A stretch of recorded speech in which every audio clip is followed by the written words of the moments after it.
my beautiful cannas.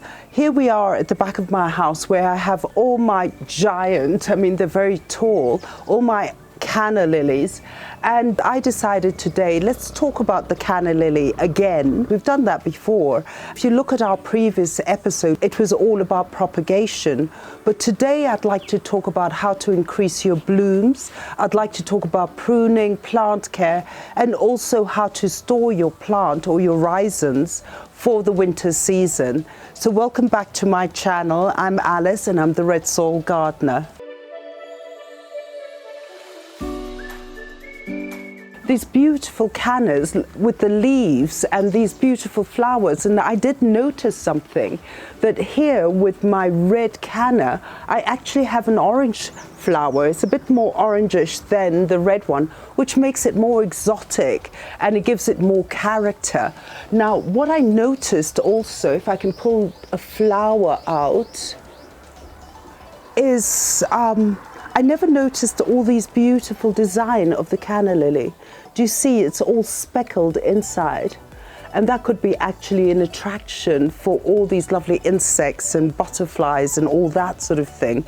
So this is what makes a canna lily very special. And the thing about the canna lily, my tall canna lilies, and why they thrive here is because I do get full sun. They can do well in partial sun, but at the same time, it's better when they're in full sun because then they bloom a lot. Now, what happens is that as the canna lily grows and the increase of foliage and as it flowers, is that the foliage does get very full.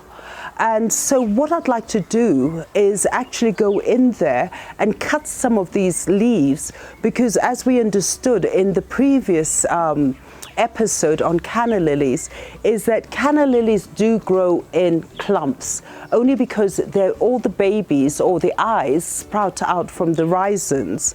And so basically is that if you do have so much foliage, you don't have room for all these little babies that are growing below. So what we'll do is let's remove some of this foliage so those babies can have space to shoot out. Okay, I'm going to remove this one. Now you see what I've done is actually pruned this canna, so all these little babies which are coming most probably from the same rhizome, so they can come up. But if you don't prune the canna, what happens is you get these babies will be very weak as they try to reach out for the sun, and then it doesn't work very well. So the best thing is, in order for your cannas to survive these babies, you need to remove some of the foliage just to give space for those plants, you know, the new babies to shoot out. So going back to my leaves, now what's the other thing why I am also removing is you get a lot of slugs that love to eat the canna leaves. And so what you do is let me show you. And caterpillars, and whenever you see a design like that, it's either the caterpillar that's just done its thing or the slug. So I'm going to just remove that and then get someone in to deal with the slugs and the caterpillars, because otherwise they can eat all your leaves. The next thing, in order to increase your blooms, you need to look at your canna and know exactly where the flower comes from. Now initially when I started off with cannas, I was never very sure, so I made a lot of mistakes. But now that I know where to cut the canna in order to increase its bloom, it's actually very easy to identify. So here we have, for example, a canna. So this is where the previous flower was.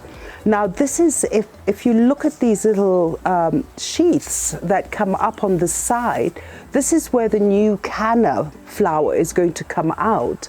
Let me show you. It's like this one, is that the old flower was here, but this is where the sheath is, and you get a nice new canna. And the same thing here. So what you need to do is actually go down here and snip it from that area. In that way, you're going to allow this bloom to get more energy. Now, the reason why also we're getting rid of this is because if you notice here is already we're going into seed production.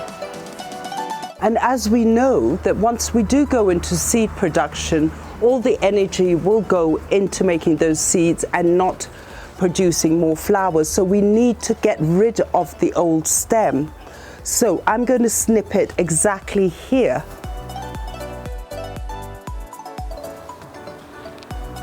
So I'm going to go right through this and look for where the babies, the new babies are. And I think this one's quite good. This one's quite good. Here, the sheath is here, but this looks quite good. But I notice it does have a few seeds. I'm just gonna get rid of those seeds. So I wanted to show you, so look, this is in the sheath. We cut it here. And this is your baby flower, so it sort of grows outwards like that, and you will recognize it. So underneath that sheath you will have your flower, and as it grows it develops like this. So we know that cannas do go into seed production once the flowers fall off, and then you get those little seed pods which develop under the flower. When the flower does fall off, this seed pod is green, and then it slowly will turn black, and then it'll pop and you get little black seeds. Now the thing is that not all cannas do produce seeds, so you'd have to check with that. You'd have to check with your nursery or your garden center when you do buy your canna. But some other cannas, if it doesn't produce the seeds, you do the propagation division as we've seen in the first episode in order to multiply your stock. So my next point is I'd like to go to the workstation. I have uprooted one of my cannas, and again we'll look at the rhizome, and then from there we'll see how best to store it for winter and what sort of preparations you need to do in order to be able to store it for the winter season. So with the canna, when you're preparing it for the winter season, is you uproot it, and then basically is that cut it down to about 3-4 inches, the stem. Cut that one there, this one goes, that one goes, and do a little baby rhizome. So I'm going to get rid of that. Okay, so just going to clear that.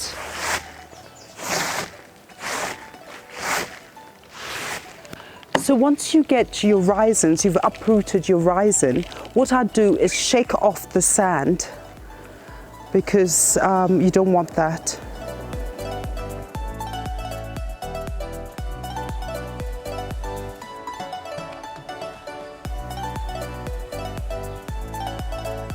I have some water, so we're going to give the rhizomes a bath. I'm going to put it up here,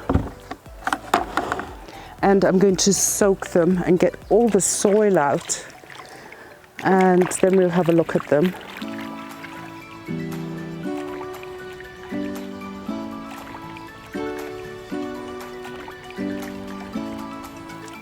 Give them all a bath.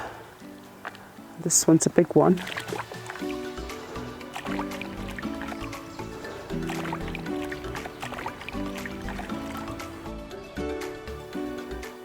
Now you see, the thing is that with this rhizome, I see one bit here.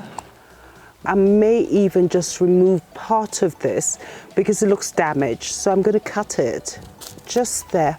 And then I'm going to just remove this one so that, and maybe even just cut it down completely so we don't need that. And then I'm going to now remove the roots, because you don't need the roots. because we're putting it in storage. So I'm going to just snip these roots out, because all this is going to be kept either in your cellar or garage, or some people just wrap it up in a brown paper bag once it's dry, and then you put it in the closet and you just wait for the spring where you bring it out and straightforward plant it in the soil. So just removed, oh God, I got baby there. We just remove that. Okay, so we have now our rhizomes here, and which I carefully cut the roots and wash them up so they look pretty clean. And I think this is the time where you can look at your rhizomes and see if it's actually healthy. And if it's not healthy, you can cut out those bits and not store it. But from what we see here is, let's just look at it, what I want. So I'm going to just go in here with a knife and just check it out. So I'm going to cut this rhizome here. Okay. I have a feeling that this one at the end, as we see it, it doesn't look very healthy. If I take my scissors and snip it, you see, this is the one that was damaged. I might even just cut where it's damaged and keep that one out. And here we have new babies coming out. I might even just cut that here. This one doesn't look good. Maybe I just remove that one too. So once you've actually cleaned these rhizomes, removed all the soil, the next stage is you leave it for a week out in the sun and make sure it's completely dry, usually for a week or so. And once it has dried, you could either get like a carton like this. And what you do is that it's better to have either a carton or a paper bag, just an ordinary paper bag, because those will absorb any sort of moisture that your plant will give out or whatever. So basically what I've done is I'm going to use a carton here, and what I've done inside, I've lined it with newspaper. Once it's dry, we're doing a fast forward here. Once it's dry, lay them in the newspaper. And then what I'm going to do is also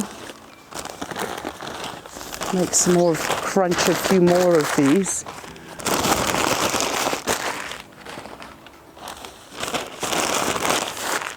And here I have some vermiculite, which is actually really great, because what vermiculite does, it absorbs the moisture, and basically I'm going to just cover it. This, we assume, is your dried rhizome. I would cover it lightly over, and of course in a situation if you do have a lot of rhizomes, you would actually do maybe another layer of newspaper and then lay your rhizomes again, and then continue to cover it with either peat moss, vermiculite, anything, or even soil, you know, dried soil. And you cover it again. And you continue doing that until you've actually got all your rhizomes in the box.